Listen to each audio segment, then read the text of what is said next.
Hey, Steady Steve. Please like and subscribe. Click on the icon. Click on subscribe. It's 100% for free. And as I said before, blood in, blood out, hombre. Anyway, so doing this video. I've watched a few videos over the years, and to be honest, I've been drawn into various ex- extents, and they are kind of interesting in themselves. But you know those videos that pop up saying, "Well, what I would do is 5-1-1-5. That's your optimum free-to-play kind of combination you should aim for." And I've never done one of those videos. This is as close as I've ever come to doing one of those videos, and I will never do one of those videos.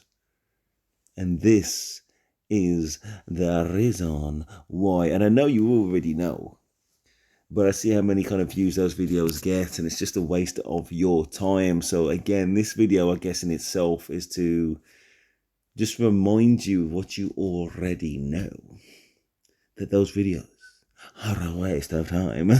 But they're harmless, and I do like the way they're structured. So in that way, it's still fun and it's entertainment. That's fine. But anyway, so look at Joan of Arc Prime. Of course, we want this first skill to be maximized as a priority, and that is where every other video of its type should end. What do? You go to the skills, you go to see the bottom right, a little cog, you click on the cog, you will drag it to 1, you will do the save, confirm, then every time you upgrade with the gold heads, it would only be fixed to 1. Now say if after that you wanted to go to 2 and that was your power combination, it just for whatever reason the best thing to do was to get that second skill. So that, yeah, the first one, fair enough, is the first priority. Second priority is the second one. Then yes, it's actually quite useful. It can be useful. So for that reason, you'd watch those videos, and it's absolutely fine. And it would get my royal assent. Save, right? So after you finish 1, you go on to 2, and you would you would be guaranteed that number 2 will be fixed until you do something else. Right. The problem is when you're not trying to maximize a 1 and 2. That's where you get the problem. So you'll always want to optimize the first skill, otherwise known as 1. And as I said, if you want to optimize 2, then that's not going to be a problem after that. But say if they're talking about doing 5-1-1-5, which would be for me the optimal order to upgrade Joan of Arc Prime in the ideal world. What happens then? That's what happened now, right? So just earlier today, I went from 5-1-1-1.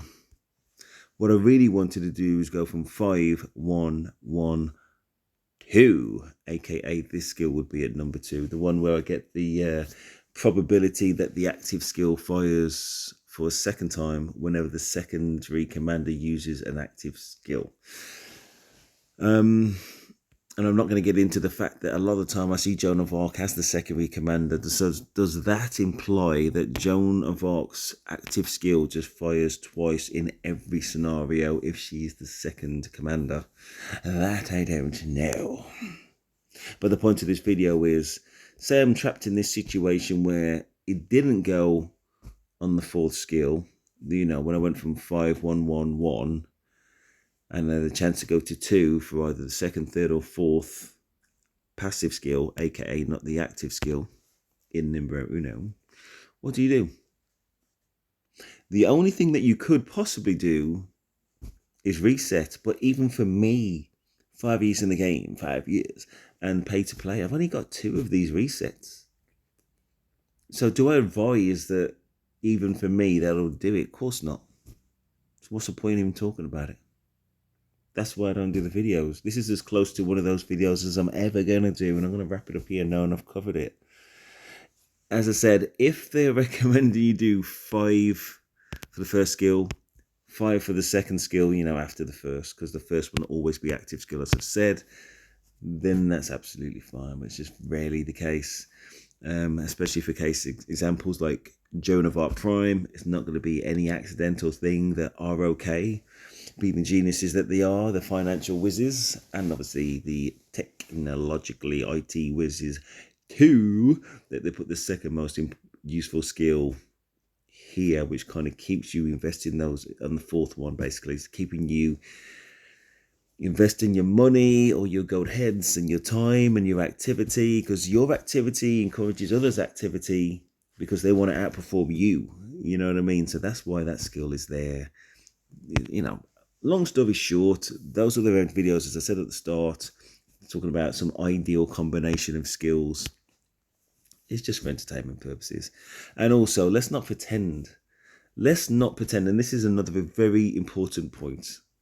Don't let those videos convince you that if you cover, even for me, doing 5-1-1-5 with the first skill and the fourth skill at 5, don't be fooled in thinking that towards mid-game or anything but early game that you're going to get away with that. Let's not even think about it. You need to be focused on what you're going to expertise, okay, for all commanders that you're bringing into battle. Otherwise, you're going to be punished. And any video which kind of leads you down the path, I say, thinking it's going to be anything different 100% of the time, even in early game, you may be able to get away with it better than other times in early game, but you're not going to get away with it. So let's just get away from that, okay? Those videos are entirely pointless but harmless in entertainment. You will always have to optimize. So focus on those commanders that you need to optimize and just focus on optimizing it. Yes, you could. There's no harm in aiming for a combination which keeps you more powerful quicker. As for example, me, I wanted to go from 5-1-1-5. Didn't happen. Am I gonna use the reset? No. Not at this stage. But say if I was at a latter stage and I got 4 or 5 more skill upgrade points, and I was just really unlucky that it all fell on the second skill, which is not awful, of course, but March speed bonuses are really not of interest to myself, even though I know they are of interest to others. And of course, I'm going to take a 20% cavalry attack bonus, and the normal damage bonus, considering that normal damage is done every second. You either do attack or counter attack. Still useful, but not as devastatingly powerful as, well, definitely this fourth skill.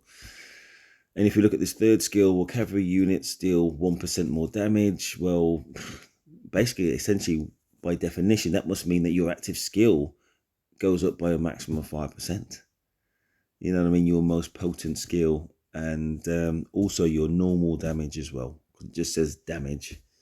And then on top of that, it narrows down, that the potential 30% damage bonus is only on normal damage, which means, attack and counterattack.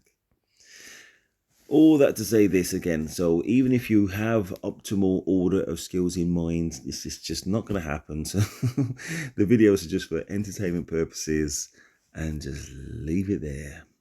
And don't forget, or don't get confused, that you will not have to focus on the commanders that you want and need to expertise. And you're not going to get away with a commander's not expertised in any battle. That's it. Please like, subscribe. And that is Steve. And before I go out, if you disagree, just put the reason why. Well, listen, I'm having lols. I'm only doing it to help your game. Or some of the people out there. And I know there's going to be loads of people out there who just says, yeah, of course. Or yeah, I agree with you. That's fine. And I love that as well. So remember to put the thumbs up. Remember to subscribe, and put the word out there. And if you disagree, then, politely and with the right spirit, just say, no, I disagree because, and flesh it out. And if you got good points, it's all welcome. Honestly, we're just a team here, aren't we, trying to optimize our games, and I'll give you a shout out. Anyway, that's it. Please like, subscribe. That is Steve, and I'm out.